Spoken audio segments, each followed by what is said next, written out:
Hi ಸ್ನೇಹಿತರೆ, ಎಲ್ಲರಿಗೂ ನಮಸ್ಕಾರ. Welcome back to Arni's kitchen. ನಾವು ಇವತ್ತು ಪೊಟ್ಯಾಟೊ ಚೀಸ್ ಬಾಲ್ ಮಾಡೋಣ. ಮನೆಯಲ್ಲಿ ಚಿಕ್ಕ ಮಕ್ಕಳಿರಲಿ ಅಥವಾ ದೊಡ್ಡವರಿರಲಿ, ಯಾರಿಗೆ ಮಾಡಿಕೊಡಿ ಇದನ್ನು, ನಿಮಗೆ ಟೇಸ್ಟ್ ಮಾಡೋದಕ್ಕೂ ಕೂಡ ಒಂದು ಉಳಿಸಲ್ಲ, ಎಲ್ಲನೂ ಖಾಲಿ ಮಾಡಿಬಿಡ್ತಾರೆ. ಮಾಡೋದಕ್ಕೂ ಕೂಡ ಕಡಿಮೆ ಸಮಯ ಸಾಕು. ಮೇಯ್ನಾಗಿ ಆಲೂಗಡ್ಡೆ ಚೀಸ್ ಇದ್ದರೆ ಈ ರೆಸಿಪಿ ರೆಡಿ ಆಯಿತು ಅಂತ ಅರ್ಥ. ನಾವಿವಾಗ ಪೊಟ್ಯಾಟೊ ಚೀಸ್ ಬಾಲ್ ಹೇಗೆ ಮಾಡೋದು ಅಂತೇಳ್ಬಿಟ್ಟು ನೋಡೋಣ.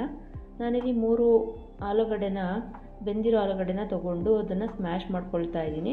ಒಂದು ಗಂಟಿರಬಾರ್ದು, ಆ ಥರ ಇದನ್ನು ಸ್ಮ್ಯಾಶ್ ಮಾಡ್ಕೊಬೇಕು. ಈ ಥರ ಸ್ಮ್ಯಾಶರಿಂದ ನಾನು ಆಲೂಗಡ್ಡೆನ ಸ್ಮ್ಯಾಶ್ ಮಾಡ್ಕೊಂಡು ಇದಾಗಿದ್ಮೇಲೆ, ಸ್ಮ್ಯಾಶರ್ಗೂ ಸಿಗದೇ ಇದ್ದರೂ ಸಣ್ಣ ಸಣ್ಣ ಗಂಟುಗಳಿರ್ತಲ್ಲ, ಅದನ್ನೆಲ್ಲ ಕೈಯಿಂದ ಸ್ಮ್ಯಾಶ್ ಮಾಡ್ಕೊತಾ ಇದ್ದೀನಿ. ಇವಾಗ ಇದನ್ನು ನೀಟಾಗಿ ಸ್ಮ್ಯಾಶ್ ಮಾಡ್ಕೊಂಡು ಇದಾಗಿದೆ.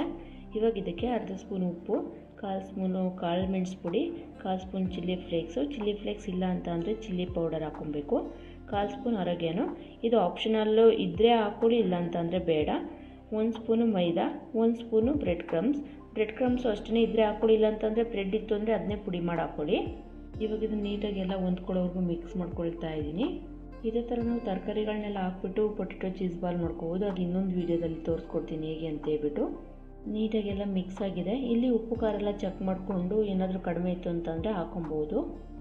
ಇವಾಗ ನಾನು ಒಂದು ನಿಂಬೆಹಣ್ಣಿಗಿಂತ ಸ್ವಲ್ಪ ಜಾಸ್ತಿಯಷ್ಟು ಆಲೂಗಡ್ಡೆ ಮಿಕ್ಸ್ಚರ್ನ ತೊಗೊಂಡು ಅದನ್ನು ಉಂಡೆ ಮಾಡಿ, ಉಂಡೆ ಮಧ್ಯದಲ್ಲಿ ಚೀಸ್ ಹಾಕೋವಷ್ಟು ಜಾಗ ಮಾಡ್ಕೊಳ್ತಾ ಇದ್ದೀನಿ. ಒಂಚೂರು ಒಡ್ಕಿರಬಾರ್ದು, ಆ ಥರ ಮಾಡ್ಕೊಬೇಕು. ಆಮೇಲೆ ಇದಕ್ಕೆ ಚೀಸ್ ಪೀಸ್ನ ಹಾಕ್ಬಿಟ್ಟು ಕವರ್ ಮಾಡಿ, ಅಂದರೆ ಸ್ವಲ್ಪನೂ ಚೀಸ್ ಹೊರಗಡೆ ಬರಬಾರ್ದು, ಆ ಥರ ಕವರ್ ಮಾಡಿ ಮತ್ತೆ ನೀಟಾಗಿ ಉಂಡೆ ಮಾಡ್ಕೊತಾ ಇದ್ದೀನಿ. ಇದನ್ನು ಯಾವ ಥರ ಮಾಡ್ಕೋಬೇಕು ಅಂತಂದರೆ, ನಾವು ಒಬ್ಬಟ್ಟು ಮಾಡಬೇಕಾದ್ರೆ ಮೈದಾಗೆ ಒಬ್ಬಟ್ಟು ಸ್ಟಫಿಂಗ್ ಹಾಕ್ಬಿಟ್ಟು ಮಾಡ್ಕೊತೀವಲ್ಲ, ಆ ಥರ. ಅಲ್ಲಿ ಮೈದಾ ಮತ್ತು ಒಬ್ಬಟ್ಟು ಹೂರಣ ಇರುತ್ತೆ, ಇಲ್ಲಿ ಆಲೂಗಡ್ಡೆ ಚೀಸ್ ಇದೆ ಅಷ್ಟೇ. ಇವಾಗ ರೆಡಿಯಾಗಿರೋ ಉಂಡೆಗಳನ್ನೆಲ್ಲ ಒಂದು ಸೈಡ್ಗೆ ಇಟ್ಬಿಟ್ಟು ಒಂದು ಬ್ಯಾಟರ್ನ ರೆಡಿ ಮಾಡ್ಕೊಳ್ಳೋಣ. ಆ ಬ್ಯಾಟರ್ ಮಾಡ್ಕೊಳ್ಳೋದಕ್ಕೆ ಒಂದು ಬೌಲ್ನಲ್ಲಿ 2 ಸ್ಪೂನ್ ಮೈದಾ, 2 ಸ್ಪೂನ್ ಕಾರ್ನ್ಫ್ಲೋರ್, 1 ಚಿಟಿಕೆಯಷ್ಟು ಉಪ್ಪು, 1 ಚಿಟಿಕೆಯಷ್ಟು ಪೆಪ್ಪರ್ ಪೌಡರ್ನ ಹಾಕ್ಕೊಳ್ತಾ ಇದ್ದೀನಿ. ಹಾಗೆಯೇ ಈ ಪೌಡರೆಲ್ಲ ನೀಟಾಗಿ ಮಿಕ್ಸ್ ಆಗಬೇಕು, ಅಲ್ಲಿವರೆಗೂ ನೀಟಾಗಿ ಮಿಕ್ಸ್ ಮಾಡ್ಕೊಳ್ತಾ ಇದ್ದೀನಿ.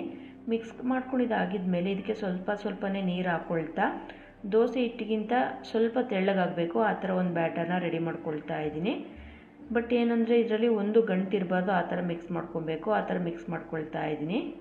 ಇವಾಗ ಬ್ಯಾಟರ್ ಕೂಡ ರೆಡಿಯಾಗಿದೆ. ಒಂದು ಪ್ಲೇಟಲ್ಲಿ ಬ್ರೆಡ್ ಕ್ರಮ್ಸ್ನೂ ಕೂಡ ತೊಗೊಂಡಿದ್ದೀನಿ. ಇವಾಗ ನಾವು ಮೊದಲು ರೆಡಿ ಮಾಡ್ಕೊಂಡಿದ್ವಲ್ಲ ಪೊಟ್ಯಾಟೊ ಉಂಡೆನ ಬ್ಯಾಟರ್ನಲ್ಲಿ ಡಿಪ್ ಮಾಡ್ಕೊಳ್ತಾ ಇದ್ದೀನಿ. ಉಂಡೆಗೆ ಎಲ್ಲ ಕಡೆ ಬ್ಯಾಟರ್ ಕವರ್ ಆಗಬೇಕು, ಆ ಥರ ಡಿಪ್ ಮಾಡಿ ಬ್ಯಾಟರಿಂದ ಉಂಡೆನ ಬ್ರೆಡ್ ಕ್ರಮ್ಸ್ಗೆ ಹಾಕಿ ನೀಟಾಗಿ ಎಲ್ಲ ಕಡೆ ಉಂಡೆಗೆ ಬ್ರೆಡ್ ಕ್ರಮ್ಸ್ನ ಕೋಟ್ ಮಾಡ್ಕೊಳ್ತಾ ಇದ್ದೀನಿ. ಇದೇ ಥರ ಎಲ್ಲ ಉಂಡೆಗಳನ್ನು ಬ್ಯಾಟರ್ನಲ್ಲೇ ಡಿಪ್ ಮಾಡಿ ಬ್ರೆಡ್ ಕ್ರಮ್ಸಲ್ಲಿ ಕೋಟ್ ಮಾಡಿ ಒಂದು ಪ್ಲೇಟ್ಗೆ ಎಲ್ಲನೂ ಎತ್ತಿಟ್ಕೊಳ್ತಾ ಇದ್ದೀನಿ. ಇದೆಲ್ಲ ಫುಲ್ ರೆಡಿ ಆದಮೇಲೆ ನಾವು ಎಣ್ಣೆಯಲ್ಲಿ ಕರಿಬೇಕು ಇದನ್ನು. ಅದಕ್ಕೋಸ್ಕರ ಇವಾಗಲೇ ಎಣ್ಣೆ ಬಿಸಿಗಿಟ್ಟರೆ ನಾವು ಇದೆಲ್ಲ ಕಂಪ್ಲೀಟ್ ಮಾಡ್ಕೊಳ್ಳೋವರೆಗೂ ಎಣ್ಣೆನೂ ಕೂಡ ಬಿಸಿ ಆಗುತ್ತೆ. ಅದಕ್ಕೆ ಲೋ ಫ್ಲೇಮ್ನಲ್ಲಿ ಎಣ್ಣೆ ಬಿಸಿಗೆ ಇಟ್ಕೊಂಡಿದ್ದೀನಿ. ಇವಾಗ ಎಣ್ಣೆ ಕೂಡ ಬಿಸಿಯಾಗಿದೆ.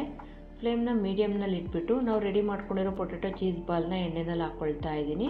ಹಾಗೆಯೇ ಒಂದು ಫೋರ್ಕಿಂದ ರೊಟೇಟ್ ಮಾಡ್ತಾ ಇದನ್ನು ಫ್ರೈ ಮಾಡ್ಕೊಳ್ತಾ ಇದ್ದೀನಿ. ಇದೇ ಥರ ರೊಟೇಟ್ ಮಾಡ್ಕೊಳ್ತಾ ಫ್ರೈ ಮಾಡ್ಕೊಬೇಕು, ಇಲ್ಲಾಂದರೆ ಒಂದು ಕಡೆ ಬೇಯುತ್ತೆ, ಇನ್ನೊಂದು ಕಡೆ ಬೇಯಲ್ಲ, ಆಗಾಗ್ಬಿಡುತ್ತೆ. ಅದಕ್ಕೋಸ್ಕರ ರೊಟೇಟ್ ಮಾಡ್ತಾ 2ರಿಂದ 3 ನಿಮಿಷ ಮೀಡಿಯಮ್ ಫ್ಲೇಮ್ನಲ್ಲಿ ಫ್ರೈ ಮಾಡ್ಕೊಳ್ತಾ ಇದ್ದೀನಿ. ಇದನ್ನು ಈ ಥರ ನೀಟಾಗಿ ಕಲರ್ ಚೇಂಜ್ ಆಗಬೇಕು, ಆವಾಗ ಇದು ಆಗಿದೆ ಅಂತ ಹೇಳ್ಬಿಟ್ಟು ನಾನು ಇವಾಗ ಇದನ್ನು ತೆಗೆದ್ಬಿಟ್ಟು ಒಂದು ಪ್ಲೇಟ್ಗೆ ಹಾಕ್ಕೊಳ್ತಾ ಇದ್ದೀನಿ. ತುಂಬಾ ರುಚಿಯಾದ ಬಿಸಿ ಬಿಸಿ ಪೊಟ್ಯಾಟೊ ಚೀಸ್ ಬಾಲ್ ರೆಡಿಯಾಗಿದೆ ಸರ್ವ್ ಮಾಡೋದಕ್ಕೆ. ಈ ರೆಸಿಪಿನ ನೀವು ಮನೆಯಲ್ಲಿ ಮಿಸ್ ಮಾಡದೆ ಟ್ರೈ ಮಾಡಿ ಸ್ನೇಹಿತರೆ. ಟೇಸ್ಟ್ ಹೇಗೆ ಬಂತು ಅಂತೇಳ್ಬಿಟ್ಟು ಕಮೆಂಟ್ ಮಾಡಿ ತಿಳಿಸಿ. ಇಲ್ಲಿವರೆಗೂ ಚಾನಲ್ಗೆ ಸಬ್ಸ್ಕ್ರೈಬ್ ಮಾಡಿಲ್ಲ ಅಂದರೆ ಪ್ಲೀಸ್ ಸಬ್ಸ್ಕ್ರೈಬ್ ಮಾಡಿ.